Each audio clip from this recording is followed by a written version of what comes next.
موضوع الدرس في مناقب أمير المؤمنين عمر بن الخطاب في الوعظ والإرشاد. الحمد لله وكفى والصلاة والسلام على خاتم الأنبياء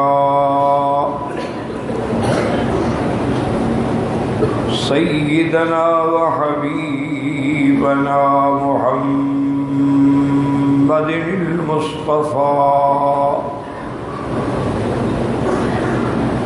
وعلى آله المجتبى وأصحابه النجبى.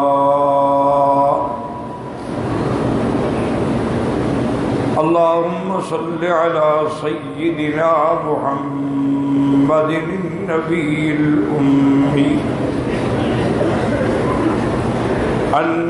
الأمي الهاشمي وعلى آله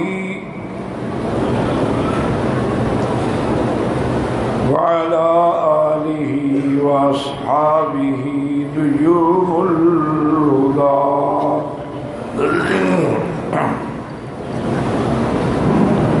أما بعد فقد قال الله تبارك وتعالى في القرآن المجيد والفرقان الحميد: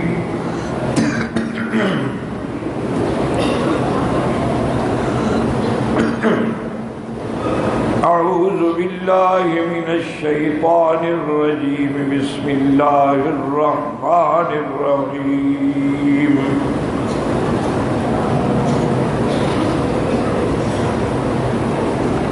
طه ما أنزلنا عليك القرآن لتشقى إلا تذكرة لمن يخشى تنزيلا ممن خلق الأرض والسماوات العلى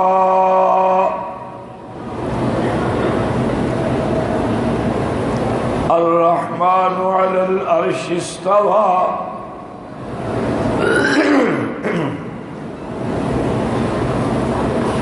قال النبي صلى الله عليه وسلم: اثبت يا أحد ما عليك إلا نبي وصديق وشهيدان، أو كما قال النبي صلى الله عليه وسلم. صدق الله العلي العظيم وصدق رسوله النبي الكريم، ونحن على ذلك لمن الشاهدين ومن الشاكرين، والحمد لله رب العالمين. رب اشرح لي صدري ويسر لي أمري واحلل عقدة من لساني يفقه قولي. رب زدني علما. سبحانك لا علم لنا إلا ما علمتنا إنك أنت العليم الحكيم. برادران اسلام، واجب الاحترام بزرگوں، دوستوں، بھائیوں، عزیز نوجوانوں، اللہ تبارک و تعالیٰ کے کلام مقدس میں سے چند آیات مبارکہ اور آقا انعامدار حبیب کبریاء سیدنا محمد مصطفیٰ صلی اللہ علیہ وعلی آلہ واصحابہ وسلم تسلیما کثیرا کثیرا کہ فرامین مبارکہ میں سے ایک حدیث تلاوت کی ہے. دعا فرمائیں کہ اللہ تعالیٰ اس عاجز کو مالا حلسیت عافیت کاملہ دائمہ عاجلہ اور حق بات بیان کرنے کی توفیق عطا فرمائے۔ آپ کو حق سننے سمجھنے کی، ہم سب کو حق پر چلنے کی توفیق عطا فرمائے۔ پروردگار عالم اپنی رحمت سے تمام آنے والوں کا حج، زیارات، صدقات، خیرات، عبادات منظور و مقبول فرمائے۔ میں نے آج کے درس میں جو آیات مبارک تلاوت کی ہے، اس کا تعلق جو ہے وہ سیدنا امیر المؤمنین عمر بن الخطاب ثانی الخلفاء وزیر النبی المصطفیٰ صلی اللہ علیہ وسلم سے ہے۔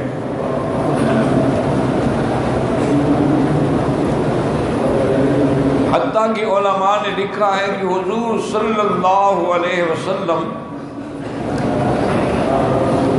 کعبۃ اللہ میں بیٹھ کے دعا کرتے تھے اللہ سے، اللہم اعز الاسلام باحد العمرین، عمر ابن الہشام و عمر ابن الخطاب۔ حضور دعا مانگتے تھے کہ یا اللہ اسلام کو عزت دے، غلبہ دے، ان دو میں سے کسی ایک کو مسلمان کر دے۔ عمر ابن ہشام یہ ابو جہل کا نام تھا،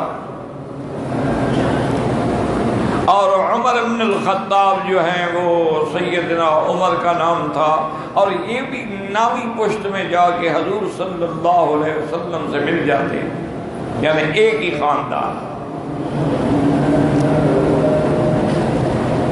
ایک دن دار الندوہ میں جو مشرکین مکہ کے اجلاس کرنے کی جگہ تھی، یہاں وہ جمع ہوتے تھے اور مشورے کرتے تھے اور تجاویز ایک دوسرے کو دیتے تھے۔ ابی جہل لعنہ اللہ نے بڑی سخت تقریر کی، اور اس نے کہا کہ بھئی اب ہمیں فیصلہ کن جنگ لڑنی چاہیے حضرت محمد مصطفیٰ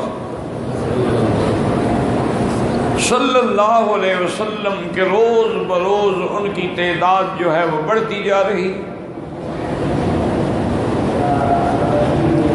اگر یہی عالم رہا تو ایک دن اسلام کی قوت جو ہے وہ غالب آ جائے گی۔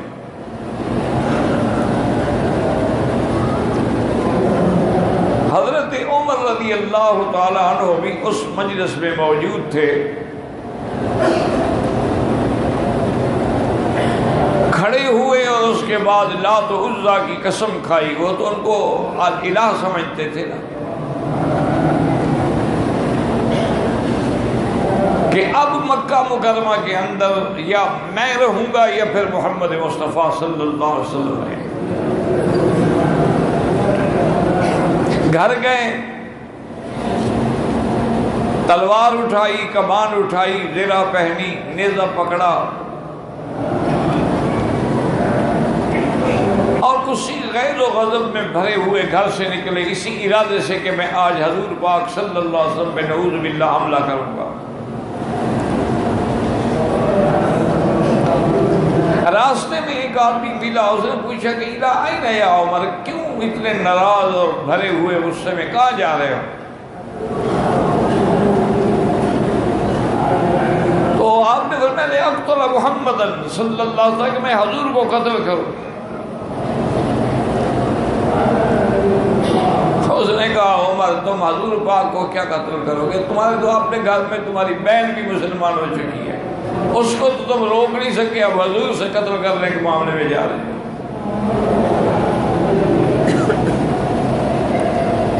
حضرت عمر رضی اللہ تعالی عنہ نے جب سنا تو غصہ و غیظ میں بھر گئے اور سیدھے بہن کے دروازے پہ آئے۔ آپ کی بہن اور بہنوئی گھر میں بیٹھے ہوئے قرآن تلاوت کر رہے۔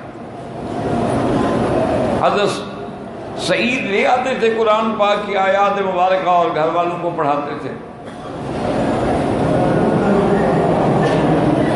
حضرت عمر نے بڑے جوش سے دروازہ کھٹکھٹایا، انہوں نے جلدی جلدی وہ قرآن پاک جس کاغذ مبارک پہ لکھا تھا اس کو چھپا دیا اور دروازہ کھولا۔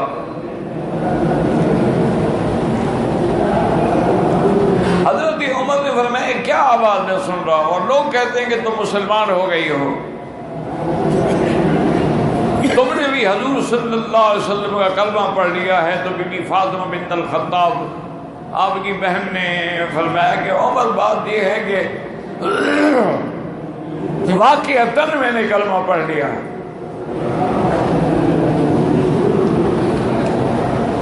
حضرت عمر رضی اللہ تعالیٰ غصے میں آئے اور اتنا زور سے بہن کو بھی مارا، بہنوئی کو بھی مارا۔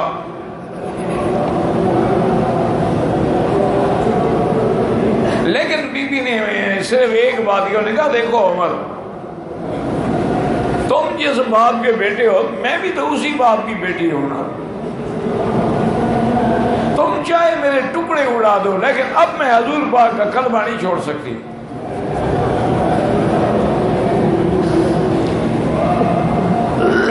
حضرت عمر کو احساس ہوا کبھی آخر کیا بات ہے ایسی، میری بہن ہے، میرا کہنا بھی نہیں مانتی، اتنا شدت سے میں نے مارا ہے پھر بھی پرواہ نہیں کر رہی۔ تو انہوں نے کہا کہ اچھا ایسا کرو کہ مجھے وہ قرآن پاک کے اوراق جو ہیں دو، میں دیکھنا چاہتا ہوں، پڑھنا چاہتا ہوں کہ قرآن میں کیا ہے۔ بی بی نے کہا کہ دیکھیں عمر، یہ اللہ کا قرآن جو ہے یہ ایک پاکیزہ چیز ہے، مقدس چیز ہے، مطہر چیز ہے، اس کو تو بغیر پاک ہونے کے کوئی ہاتھ ہی نہیں لگا سکتا۔ لا یمسہ الا المطہرون، اور اللہ نے اس کو ایسے مقام پہ رکھا ہے کہ فی صحف مکرمۃ مرفوعہ بِأَيْدِي سَفَرَةٍ كِرَامٍ بَرَرَةٍ۔ حضرت عمر رضی اللہ تعالیٰ نے بعض روایات میں ہے کہ غسل کیا، بعد میں ہے کہ جیسے وضو کیا جو کیا، اس کے بعد اب وہ اپنے اوراق مبارک کو لے کے، پڑھے لکھے تھے نا حضرت عمر، تو لکھنا پڑھنے جو چند لوگ تھے مکے میں لکھنے پڑھنے والے، ان میں ایک حضرت عمر بھی تھے، حضرت علی تھے، حضرت عمر تھے، حضرت معاویہ تھے،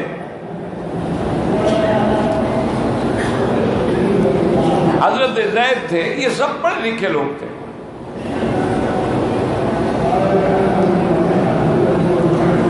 جب حضرت عمر رضی اللہ تعالی عنہ نے سورۃ طٰہٰ کی یہ چند آیات مبارک کی تلاوت کی کہ اللہ فرماتے ہیں کہ ما انزلنا علیک القرآن لتشقى الا تذکرۃ لمن یخشی، اور پھر کس نے اتارا ہے تنزیلا ممن خلق الارض والسماوات العلی۔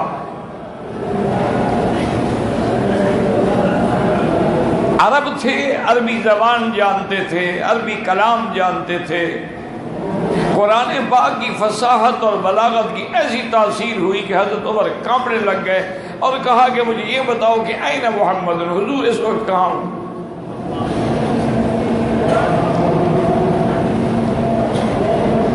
اصل میں قرآن کی آج بھی وہی تاثیر ہے،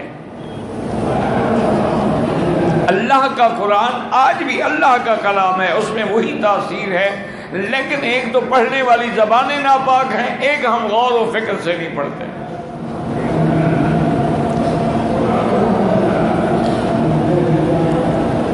اگر آج بھی آدمی گناہوں سے بچ کر عقل حلال اور صدق مقال پہ عمل کرتے ہوئے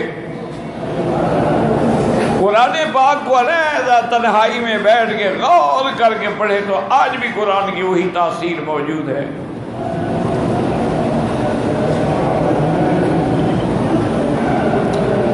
حضرت عمر رضی اللہ تعالیٰ عنہ نے کہا کہ این محمد صلی اللہ علیہ وسلم،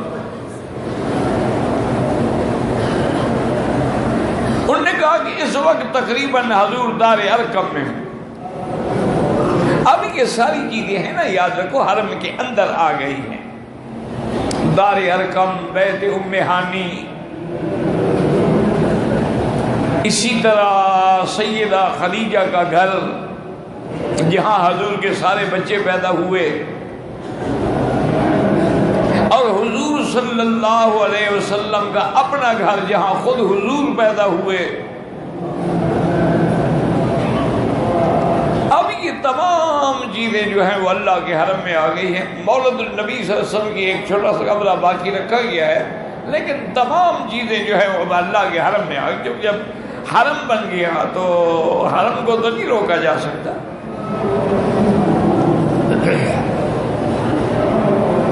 ہر دور میں توسیع ہوتی رہی، لیکن اس میں کوئی شک نہیں ہے کہ آل سعود کی اس حکومت نے حرمین کی خدمت کی ایک عالمی مثال پیدا کی ہے جس کا دنیا میں کوئی مقابلہ نہیں کر سکتا۔ ایک ہے بغض، اناد، وہ اس کا تو کوئی علاج نہیں کہ میں نہ مانوں، اس کا تو کوئی علاج نہیں۔ ورنہ آپ یقین کریں کہ یہ 5 دن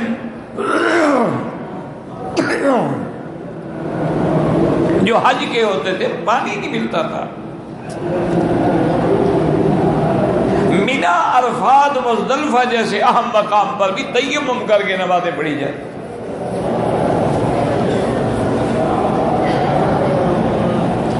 پانی نہیں تھا، صرف عین زبیدہ کا پانی آتا تھا، وہ بھی ایسے تھا جیسے ہمارے یہاں 6 انچ کا ایک پائپ ہوتا ہے۔ اور غریب بدو لوگ جو ہیں وہ لکڑی ڈال کے آگے بھی وہ ٹین لٹکاتے تھے، پیچھے بھی ٹین لٹکاتے تھے، اور وہ چل پھر کے بیچارے مویا مویا مویا پانی پانی بیچتے تھے۔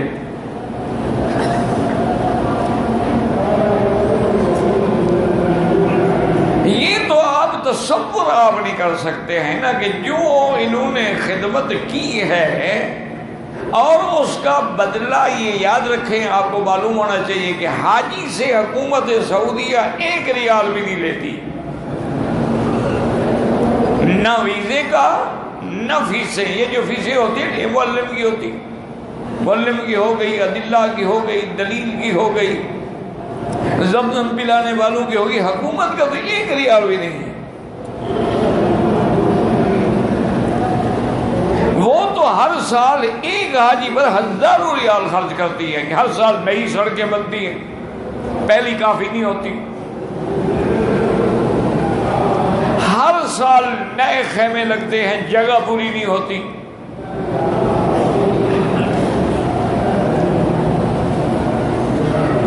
ہر سال یہ ہے اہتمام کیا جاتا ہے کہ اگر شدید گرمی ہو تو عارضی پانی سے بارش کی جائے۔ پہلے مینا کے جتنے خیمے تھے نا وہ اس میں کولر لگے ہوئے تھے، اب آرڈر ہو گیا کہ نہیں سب کو AC لگاؤ۔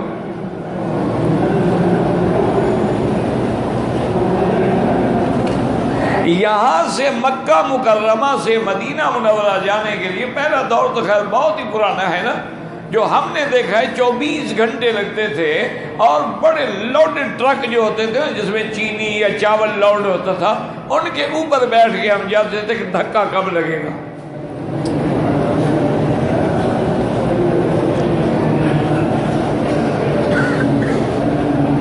اور ڈاک کا انتظام یہ تھا کہ وہ جو بس جاتی تھی وہ سرکاری ڈاک تھیلا لے جاتی تھی، وہاں چھوڑ آئی، ادھر کا تھیلا یہاں لے آئی، بس۔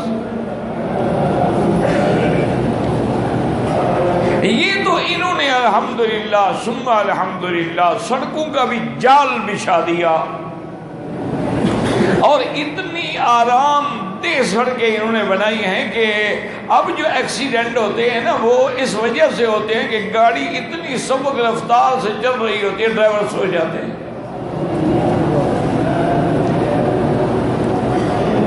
دھکے لگے تو نہ سوئے نا، دھکے تو لگتے نہیں۔ کچھ ان کو روٹی کمانے کی لالچ ہوتی ہے کہ سونا ہی نہیں، بس چل چل سو چل، انسان ہے آخر نیند تو آئے گی۔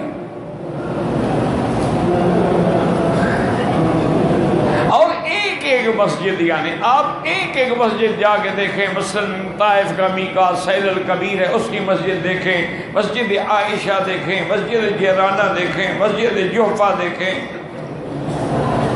مدینہ منورہ کی 7 مساجد دیکھیں، مسجد قباء دیکھیں،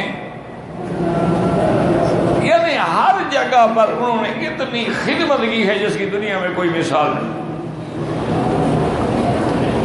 ایک ہے بس ضد ہونا یا نہ ماننا۔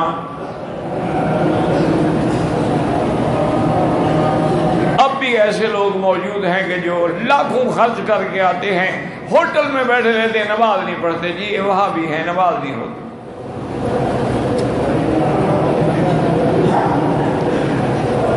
اور نماز تو ہر کسی کے پیچھے ہو جاتی ہے، صلو خلف کل بر و فاجر۔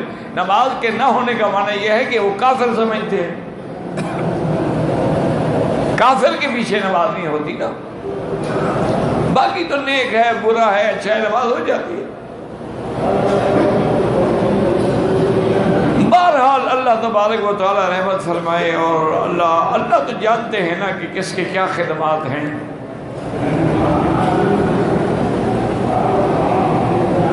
یہ محلہ مسجد اشار ابراہیم الخلیل پہ آپ جاتے ہیں نا، اور جہاں سے یعنی یہ آپ کا بن داؤد والی بلڈنگ جو ہے ختم ہوتی ہے، اس کے دائیں ہاتھ میں وہ مکان تھا جہاں میں پیدا ہوا، تو اس کا ہم حرم سے وہاں تک نہیں جا سکتے تھے، ڈر سے بیٹھ رہتے تھے، والد صاحب وظیفے سے فارغ ہوں گے تو پھر ہم ان کے ساتھ جائیں گے۔ پورے مکے میں اندھیرا ہوتا تھا، گیس لٹکے ہوئے تھے بلدیہ کے، صرف حرم میں بجلی ہوتی،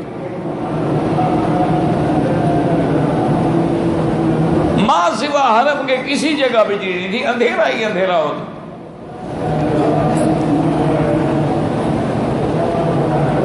اب تو جناب وہ گلیاں بھی نہیں پہچانی جاتی۔ بہرحال میرا تو اپنا ایک خیال ہوتا ہے بحیثیت طالب العلم کے، میرا دماغ تو یہ کام کرتا ہے کہ جہاں جہاں سے محمد مصطفیٰ گزرے ہیں نا، اللہ نے وہاں بہاریں لگا دی ہیں۔ میرا اپنا ایمان ہے، اپنا عقیدہ ہے۔ اب شارع الہجرہ دیکھیں کہ جب ہجرت کی رات حضور گئے ہیں، اب اس جگہ کو دیکھیں، حضور پاک جب غار حرا پہ جاتے تھے تو حرم سے لے کر بی بی خدیجہ کے گھر سے لے کر جبل نور تک نہ کوئی روشنی، نہ کوئی آبادی، کچھ نہیں۔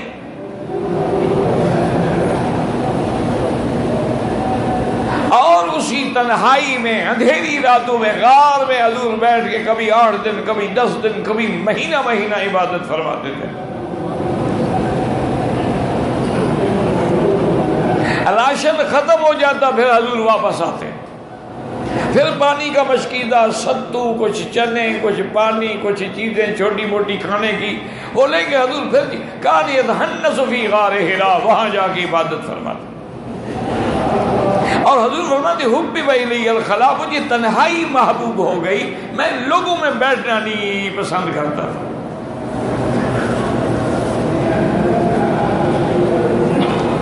اب تو جناب جبل نور تک آپ دیکھیں اور لائٹنگ ہی لائٹنگ ہے، اور مارکیٹیں ہی مارکیٹیں ہیں، اور روشنی ہی روشنی ہے۔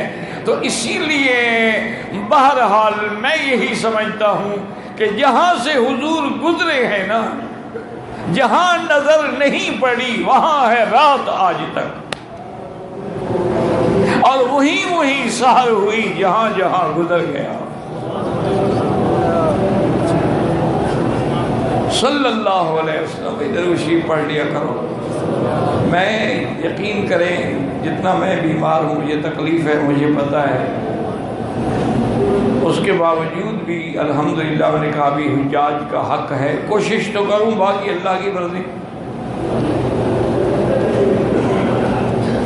اور آپ لوگوں سے بیٹھے ہوئے ماشاءاللہ ایئر کنڈیشن حرم میں بیٹھ کے بھی آپ درود شریف نہیں پڑھ سکتے۔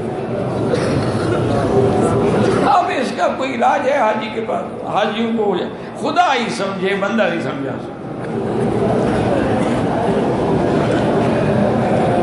تو حضور آپ غار ہیرا پہ گئے، آج وہ دیکھیں قدم انچ روشن ہو گیا ہے۔ اگر آپ غار سور میں تشریف لے گئے تو وہاں تک آپ جا کے دیکھیں، ماشاءاللہ ایک ایک انچ پہ روشنی ہی روشنی ہے۔ مینا گئے، مینا شہر بن گیا۔ مزدلفہ گیا، مزدلفہ مینا سے مل گیا۔ آگے عرفات جاتے ہیں تو عرفات بھی اب مزدلفہ اور عرفات کہیں گے۔ یہ تو سڑکیں انہوں نے خود لمبی بنائی ہیں کہ سفر زیادہ کرنا پڑے کہ گاڑیوں کا رش نہ ہو جائے، ورنہ آپ اگر پیدل جائیں تو گھنٹے ڈیڑھ گھنٹے میں آدمی عرفات سے مزدلفہ آ جاتا ہے۔ جو درمیان میں، اچھا پھر انہوں نے وہ پیدل والی سڑک جو ہے اس پر بھی مکے سے لے کر آخر تک چھت ڈالی ہوئی ہے کہ حاجی کو دھوپ بھی نہ لگے، اور ہر جگہ حمام ہیں، ہر جگہ ہوٹل ہیں، ہر جگہ پانی ہے، ہر جگہ کولر ہیں۔ اب حاجی خود لڑ پڑے اور مرنا چاہے تو کوئی روک سکتا ہے؟ بتا، یہ روٹی پر بھی لڑ پڑتے ہیں، اس کا کیا علاج ہے؟ حالانکہ اتنا روٹی ہوتی ہے کہ حاجیوں کے کھانے کے باوجود بچی ہوئی ہوتی، بعض تو ماشاءاللہ گٹھڑیاں باندھ کے لے آتے ہیں کہ شاید گھر لے جائیں گے۔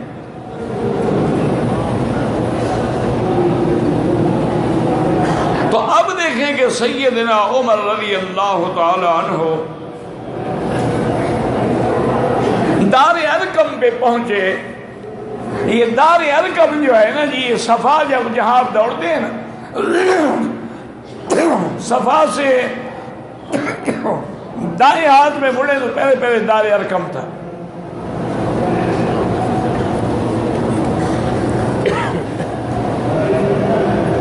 میں نے چائے پی لی، نے درود نہیں پڑھا۔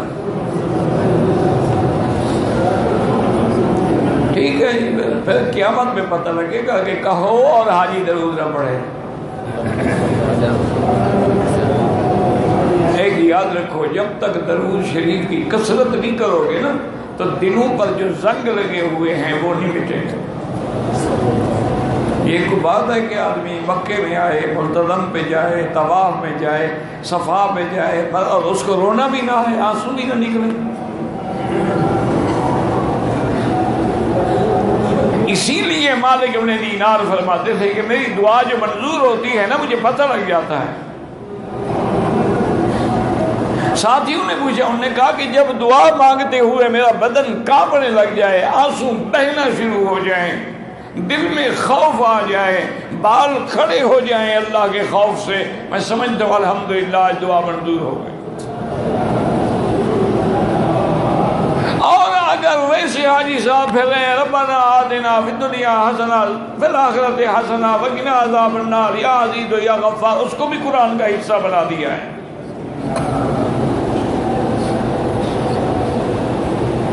کہ جب بھی ربنا آتنا پڑھیں گے آگے پڑھیں گے یا عزیز یا غفار، لا حول ولا قوت الا باللہ، تو ناجائز ہے، تم اس کو قرآن کے ساتھ ملا رہے ہو۔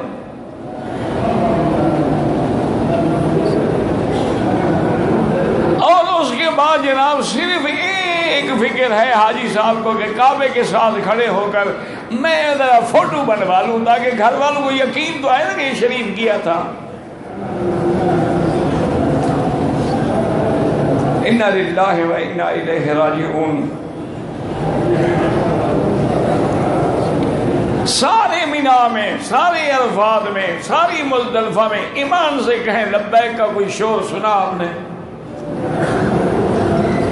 روٹین ہے، سارے تھکے ہوئے تھے، بس جلدی چلو، بس قدگریاں ماریں، سر مڈائیں، جان چھڑوائیں۔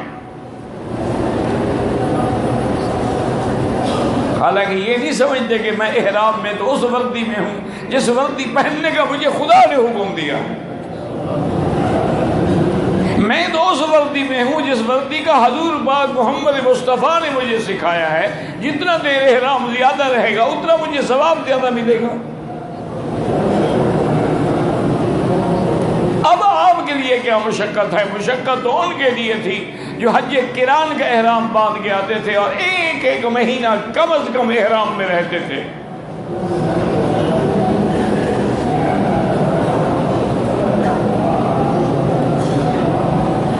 سیدنا عمر رضی اللہ تعالی عنہ جب دار ارقم پہ آئے،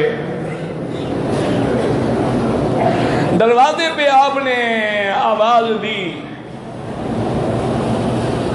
تو ایک صحابی نے دروازے کی طرز سے دیکھا اور اس نے جا کے حضور کو عرض کیا کہ یا رسول اللہ صلی اللہ علیہ وسلم، عمر دروازے پہ کھڑا ہے لیکن مجھے اس کی جو ظاہری شکل ہے اچھی نہیں لگتی کہ وہ تو تلوار ہاتھ میں ہے، اسلام اس نے کمان پکڑا ہوا ہے، زرہ پہنی ہوئی ہے، وہ تو لڑنے آیا ہے۔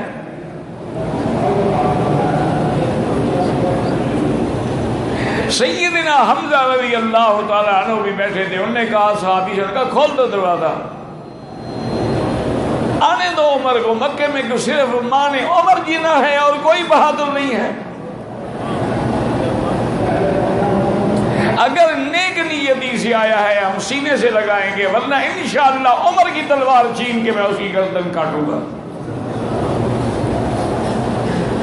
وہ بھی تو حمزہ تھا، سیدنا حمزہ ہے رضی اللہ تعالی عنہ۔ یہ بچے تھے جب، اب یعنی بالکل عنفوان شباب تھا۔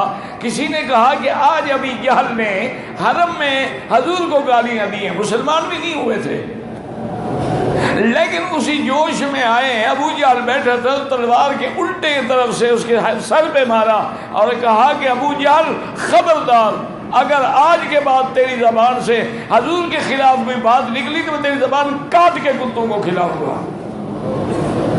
خدا کی شان ہے، حمزے کی آواز میں اتنا اثر تھا کہ ابو جہل ہل نہیں سکا،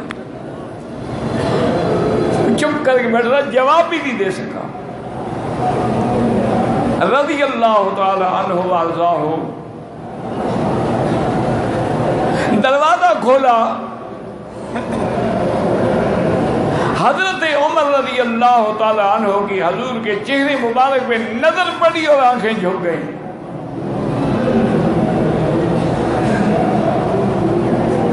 اور قریب آ کے کہتے ابسط یدک یا رسول اللہ،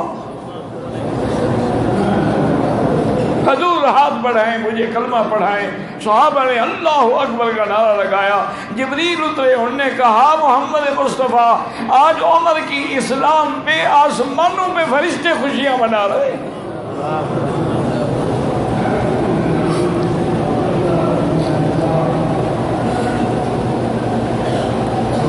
سیدنا حمزہ نے کہا کہ عمر تم بڑے خوش قسمت ہو کہ رات حضور دعائیں مانگ رہے تھے اور رات دعا مانگی ہے اور آج اس کی تعبیر آ گئی ہے۔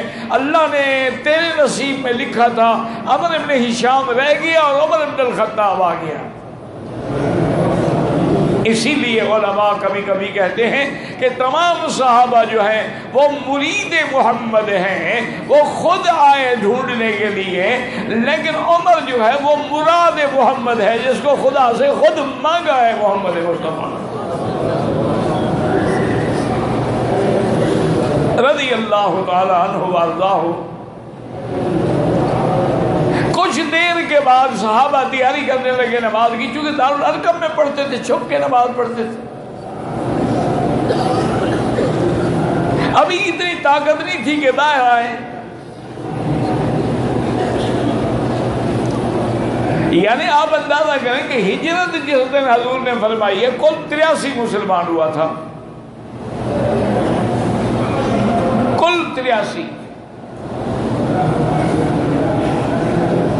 جب دیکھا حضرت عمر نے انہوں نے کہا کہ یا رسول اللہ کہ عبادت آپ، انہوں نے کہا بھئی تمہارے مکے کے رشتہ دار جو ہیں تیرے وہ ہمیں اللہ کے حرم میں تو عبادت نہیں کرنے دیتے۔ حضرت عمر نے کہا کہ یا رسول اللہ آپ ایسا کریں، آج نکلیں باہر، آپ ایک طرف حمزہ ہوگا ایک طرف عمر ہوگا اور آگے آپ ہوں گے۔ آج میں دیکھتا ہوں کہ مکے میں کون سا لال جنا ہے جو آگے محمد مدنی کا راستہ روکتا ہے۔ اگرچہ بت ہیں جماعت کی آستینوں میں، مجھے ہے حکم اذان لا الہ الا اللہ۔ حضرت عمر کے آنے سے صحابہ مسجد میں آئے، اللہ کے کعبے میں آئے اور کھل کے عبادت شروع ہوئی۔ اور یہ عمر رضی اللہ اللہ تعالی عنہ آپ اندازہ کریں کہ اتنا بڑا عبقری تھا کہ اس کا لقب محدث بھی تھا اور ملحم بھی تھا. یہ عمر تھا. کیا مانا کہ جب بھی کوئی بات کی اللہ نے عرشوں سے قبول فرما دی، اور کبھی اللہ نے وہ الفاظ عمر کے دل میں ڈالے، اس کی زبان پہ آئے، اور اس کے بعد اللہ نے وہی لفظ قرآن میں نازل فرما دیے. یہ کسی کو یہ مقام نہیں ملا.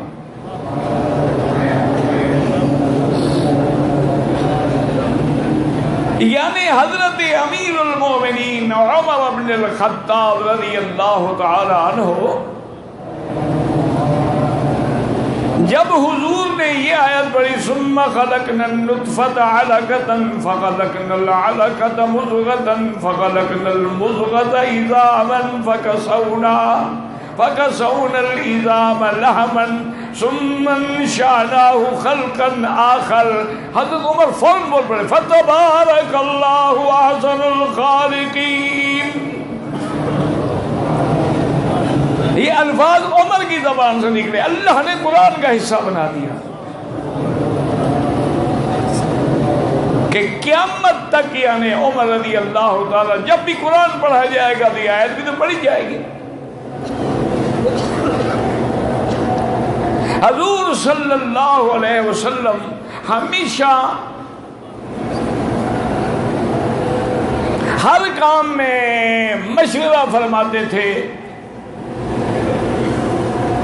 اس لیے ایک روایت میں ہے کہ آپ نے فرمایا وزیران فی الارض ابی بکر و عمر و وزیرایا فی السماء جبرائیل و میکائیل، میرے 4 وزیر ہیں، آسمانوں میں جبریل و میکائیل ہے اور زمین میں ابو بکر و عمر ہیں. اور جس مسئلے پر ابو بکر اور عمر متفق ہو جاتے بس پھر حضور کسی اور سے نہیں پوچھتے تھے.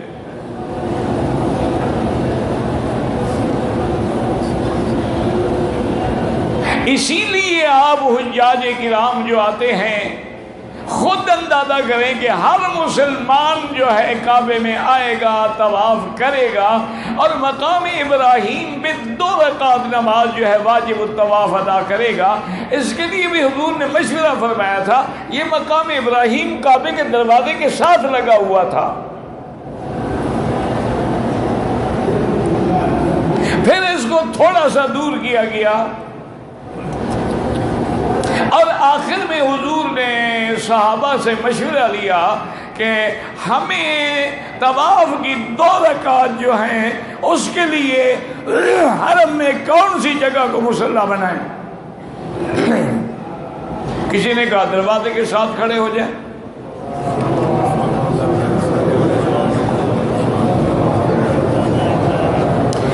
لیکن جب حضور نے حضرت عمر سے پوچھا تو حضرت عمر نے عرض کیا کہ یا رسول اللہ یہ بناء خلیل ہے،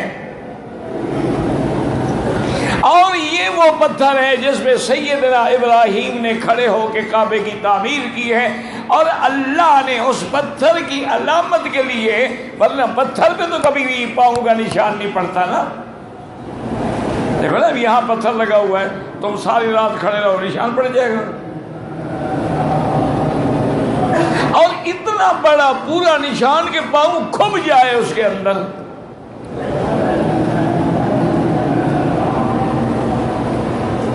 تو وجہ اس کی کیا تھی؟ تاکہ قیامت تک پہچانا جائے کہ وہ پتھر کون سا ہے.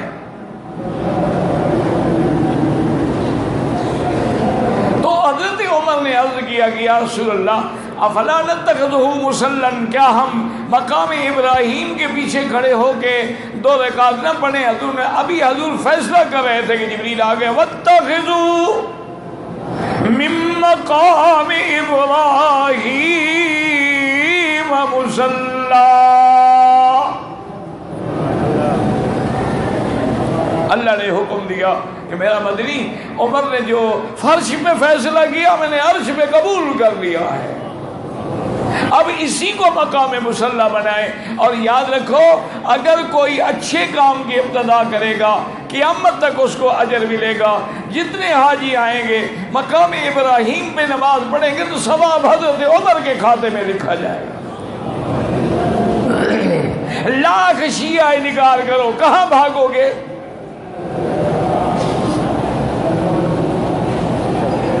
مقام ابراہیم پہ بھاگو گے؟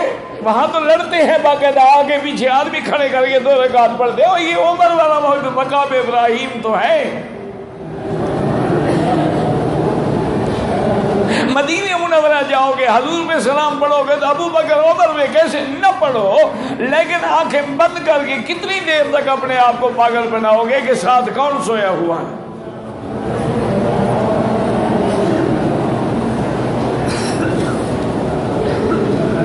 اسی طرح حضور کی زندگی میں ایک بڑا سخت مرحلہ آیا. سیدہ عائشہ صدیقہ بنت صدیق رضی اللہ عنہ. بڑا لمبا واقعہ ہے لیکن میں مختصر عرض کرتا ہوں کہ سیدہ صدیقہ رضی اللہ تعالی عنہا پر جب تہمت لگی، حضور سفر میں واپس آ رہے تھے اور اتفاق یہ ہوتا تھا کہ صبح صبح ہی قافلے چل پڑتے تھے. بی بی صاحبہ جو گئی اپنی قضائے حاجت کے لیے ان کو واپسی پہ دیر ہو گئی، آئیں تو دیکھا قافلہ چلا گیا ہے. بی بی نے سوچا اب میں کیا کر سکتی ہوں، قافلہ اونٹوں کی رفتار سے چلے گا، میں دوڑوں نہیں پکڑ سکتی اور صحرا ہے، آدمی بھٹک گیا تو پھر کہیں نہیں ملے گا. انہوں نے کہا بہتر یہ ہے میں اسی سو جاتی ہوں، جب حضور کو علم ہوگا کہ عائشہ پیچھے رہ گئی ہے تو حضور کسی کو بھیجیں گے.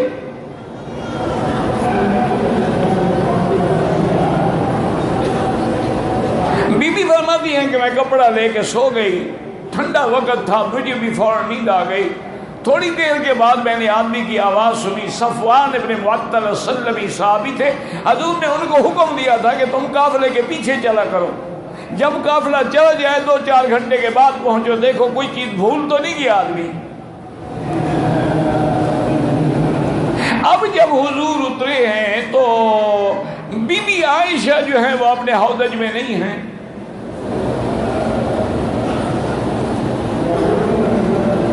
اب اسی سے سمجھ لیا کرو کہ حضور اگر عالم الغیب ہیں تو اپنی زوجہ مطہرہ کو چھوڑ کے کیسے چلے گئے؟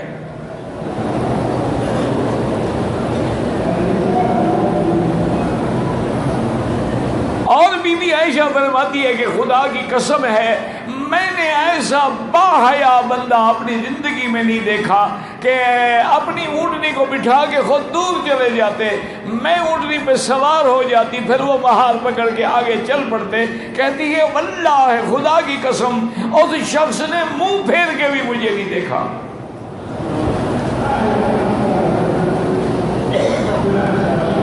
حضور کے قافلے میں پہنچ گئے لیکن دشمن تو دشمن ہوتا ہے نا، اس کو تو موقع کی انتظار ہوتی ہے. عبداللہ ابن ابی بھی ساتھ تھا. انہوں نے کہا جی ہو سکتا ہے نوجوان لڑکی ہو، نوجوان آدمی ہو، یہ خود بخود پیچھے رہے گی اس کے انتظار میں. اس کو پتہ تھا کہ وہ بعد میں آئے گا. اور سیدہ عائشہ پہ نعوذ باللہ تہمت لگ گئی. بڑا لمبا قصہ واقعہ ہے، حتیٰ کہ ایک دفعہ بی بی عائشہ جو ہے امہ مستہ کے ساتھ، چونکہ اس وقت حمام تو نہیں ہوتے تھے گھروں میں، نہ یہ فرش کا رواج تھا، عورتیں جنگل میں دور نکل جاتی تھی پہاڑوں میں. وہ جا رہی تھی تو پاؤں میں اس کے کپڑا الجھا اور گرنے لگی تو فوراً کہا کہ ہلاک اللہ مستہ کو برباد کر. بی بی عائشہ کھڑی ہو گئی. انہوں نے کہا میں مستہ کیا کہہ رہی ہو، تمہارا بیٹا ہے، اس کو بد دعا کر رہی ہو. نے کہا تمہیں پتہ نہیں ہے تمہاری تہمت لگانے میں میرا بیٹا بھی شریک ہے. بی بی عائشہ کہتی ہے میں نے پوچھا کیا تہمت؟ بی بی عائشہ کہتی ہے مجھے تو واللہ پتہ ہی نہیں تھا کہ میرے بارے میں کیا ہو رہا ہے مدینے میں. اس نے مجھے سارا قصہ سنایا. بی بی فرماتی ہے مجھے تو سارے خیالات ہی ختم ہو گئے, شدید بخار آ گیا. میں واپس آ کے اپنے گھر میں لیٹ گئی, اور اب میں نے چونکہ جب غور کیا تو دیکھا بھی ہاں حضور کی بھی وہی نظر نہیں رہی, محبت نہیں رہی, التفات نہیں رہا. اور آخر میں مجبور ہو کے میں نے کہا یا رسول اللہ, جب آپ گھر میں میرے ساتھ بات نہیں کرتے, مجھے اجازت دے میں ماں باپ کے گھر چلی جاؤں. اور میں چلی جاؤں.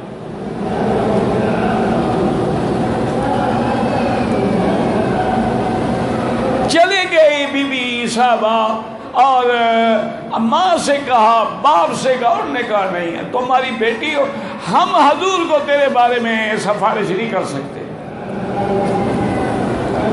حضور نے حضرت علی کو بلایا رضی اللہ عنہ, کہا علی تمہیں پتہ ہے بی بی عائشہ کے بارے میں جو باتیں ہو رہی ہیں, مجھے مشورہ دو میں کیا کروں. حضرت علی نے عرض کیا کہ یا رسول اللہ دو باتیں ہیں. ایک تو یہ ہے کہ بی بی عائشہ کی کنیز جو ہے بریرہ, اگر اس کو میرے حوالے کریں تو کنیز جو ہوتی ہے رازدان ہوتی ہے, ساتھ رہنے والی ہوتی ہے, اس کو ضرور پتہ ہوگا بی بی عائشہ کی اس بات کا, اور مجھے اجازت دے تو میں اس کی تفتیش کروں. اور دوسری بات یہ ہے کہ آپ محمد صلی اللہ علیہ وسلم آپ کیوں فکر کرتے ہیں, دنیا میں صرف ایک عورت ہے عائشہ, آپ کے لیے تو لاکھوں عائشہ جیسی لڑکیاں قربان ہونے کے لیے تیار ہیں. حضور نے فرمایا جو میں نے پوچھا ہے بس مجھے وہی مشورہ دو کہ میں کیا کروں. تو حضرت علی نے بی بی بریرہ کو بلایا اور کہا بریرہ سیدھی سیدھی بات کرو, عائشہ کے بارے میں تم کیا جانتی ہو, اور اگر تم نے سیدھی بات نہ کی تو میں تمہیں اتنا ماروں گا کہ تیری جان نکل جائے گی کوڑے کھا کھا کے. یہ اصل میں بی بی عائشہ کے دل میں بال پڑ گیا کہ حضرت علی کو ایسی بات نہیں کہنی چاہیے تھی. حضور کو کہتے ہیں کہ طلاق دے دو. علی میرا بیٹا تھا, اب میں اس کی ماں تھی, میں امہات المومنین تھی, بیٹا بھی کہتا ہے کہ میری ماں کو طلاق دے دو.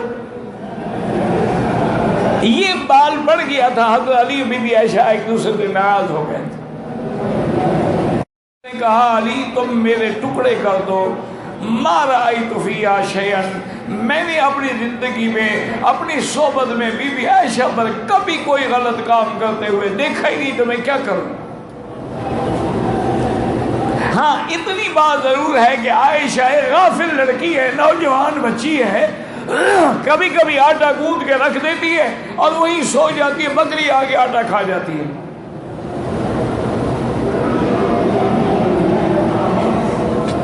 حضرت علی رضی اللہ تعالی عنہ نے تسلی کی, اور بی بی عائشہ فرماتی ہے کہ میری زندگی کے وہ ایام تھے کہ حضور آتے میرے گھر میں, ابو بکر کے گھر میں تشریف لے آتے, لیکن حضور میرا نام بھی نہیں لیتے تھے. فرماتے کئی فتیکم, اس کا کیا حال ہے. کہتے میرے تو جگر پہ چھریاں چل رہتی تھی کہ آج میرا نام بھی نہیں لیتے حضور.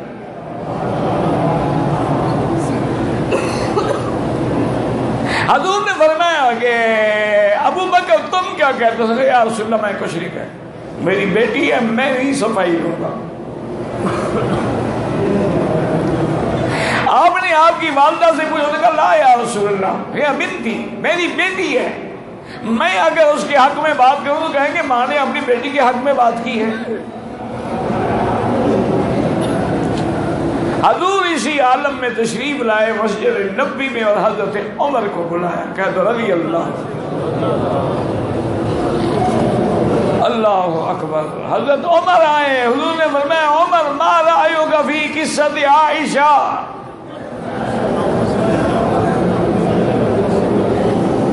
تم عائشہ کے بارے میں کیا کہتے ہو. حضرت عمر نے کہا کہ یا رسول اللہ پہلی بات تو یہ ہے کہ عمر کی کیا طاقت ہے کہ حضور کے گھر کے بارے میں بات کریں.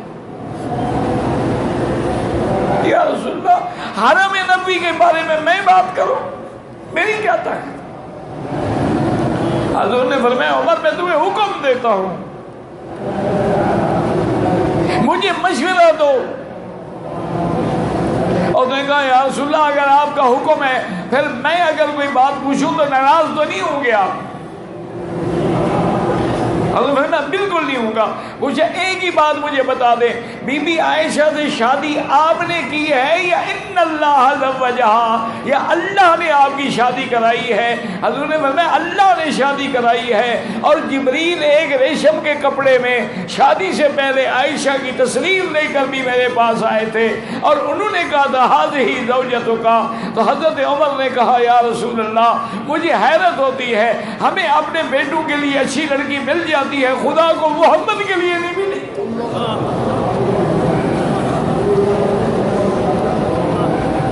حضور کا چہرہ کھل اٹھا۔ انہوں نے کہا حضور ایک بات مجھے بتائیں، یہ گندی مکھی جو اڑتی ہے یہ آپ کے بدن پہ بیٹھتی ہے؟ انہوں نے کہا نہیں، ان اللہ طہرنی، اللہ نے مجھے ان گندی چیزوں سے پاک رکھا ہے۔ انہوں نے کہا جس نبی کے بدن پہ ایک گندی مکھی نہیں بیٹھ سکتی، گندی عورت کیسے بیٹھ سکتی ہے؟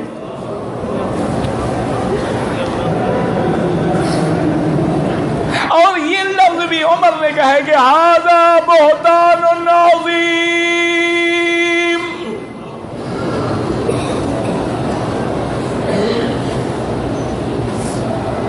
حضرت عمر کہتے ہیں حضور کا چہرہ ایسے کھل گیا جیسے گلاب کا پھول۔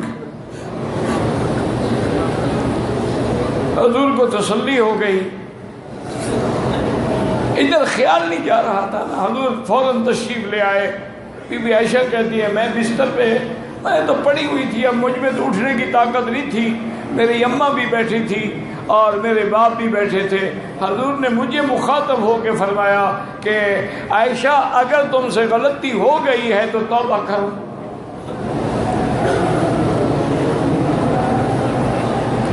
اللہ توبہ معاف کریں گے۔ بی بی عائشہ کہتی ہے کہ مجھے غم کی وجہ سے یوسف علیہ السلام کے ابے کا نام بھی بھول گیا، میں یعقوب بھی نہ کہہ سکی۔ میں نے کہا میں وہی بات کرتی ہوں جو ابو یوسف نے کی تھی، فصبر جمیل واللہ المستعان علی ما تصفون۔ میں نے کہا یا محمد اگر میں اپنی پاکی بیان کروں آپ نہیں مانیں گے اور میں ناحق اپنے ذمہ برائی لگاؤں، یہ کیسے ہو سکتا ہے؟ بی بی عائشہ کہتی ابھی یہ باتیں ہو رہی تھی کہ وحی اتر گئی۔ بی بی عائشہ فرماتی ہے میں دیکھ رہی تھی کہ میرے ابے کی جان نکل رہی ہے، میری اماں کی جان نکل رہی ہے کہ آج گھر میں بیٹھے ہیں اور وحی بھی آ گئی، جبریل بھی آ گیا، اللہ جانے کیا فیصلہ ہوتا ہے۔ لیکن میں مطمئن تھی کہ خدا کبھی نا انصافی نہیں کرے۔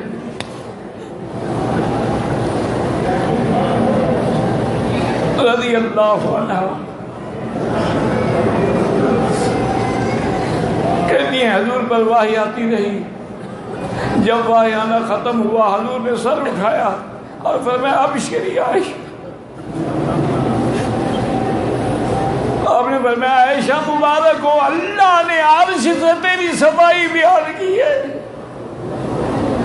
یوسف کی گواہی لڑکا دیتا ہے، موسیٰ کی گواہی لڑکا دیتا ہے، عائشہ کی گواہی خدا دیتا ہے کہ لولا اذ سمعتموہ، جب تم لوگوں نے سنا تھا تو کیوں نہیں کہا کہ یہ جھوٹ ہے؟ قلتم ما یکون لنا ان نتکلم بہذا سبحانک ھذا بہتان عظیم۔ حضور نے ساری قرآن پڑھا۔ بی بی عائشہ کہتی ہے واللہ میں یہ سمجھتی تھی کہ میں پاک ہوں، کبھی نہ کبھی حضور کے دل میں اللہ خیال ڈال دیں گے کہ آپ کی بیوی پاک ہے، لیکن مجھے یہ امید نہیں تھی کہ اللہ میرے لیے قرآن اتاریں گے جو قیامت تک پڑھا جائے گا۔ حضور نے قرآن جب پڑھ لیا سنا لیا، اب تو سب ہوش میں آ گئے، تو ابو بکر نے حکم دیا کہ عائشہ فشکری رسول اللہ، اٹھو اور حضور کے ہاتھ میں بوسہ دو اور شکریہ ادا کرو۔ اور بی بی عائشہ نے کہا لا اشکر، میں نہیں شکریہ ادا کرتا۔ اماں نے کہا کہ قومی عائشہ اٹھو حضور کا انہوں نے کہا لا اشکر رسول اللہ ہے، میں حضور کا شکر ادا نہیں کرتی ہوں؟ حضور نے بھی تو 1 مہینے تک میرا اعتبار نہیں کیا، میں اس رب کا شکر کروں گی۔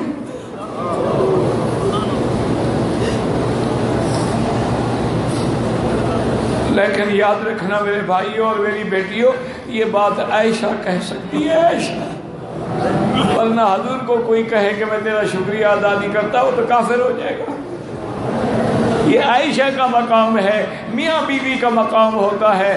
بیویوں کے بھی پھر ناز اور نخرے اللہ دیتا ہے جب پاک ہو جائے اور گواہی عرشوں سے آ جائے۔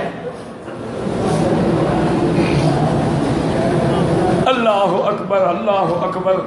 اور بی بی عائشہ نے کہا کہ لا اشکرو، میں شکریہ ادا نہیں کرتی، میں اللہ کا شکر ادا کروں گی۔ اور اللہ نے ساتھ یہ بھی حکم دے دیا کہ جس نے بی بی عائشہ پہ تہمت لگائی ہے ان سے کہیں گواہ لے آئے، ورنہ 80 کوڑا مارے ان کی گردن پہ۔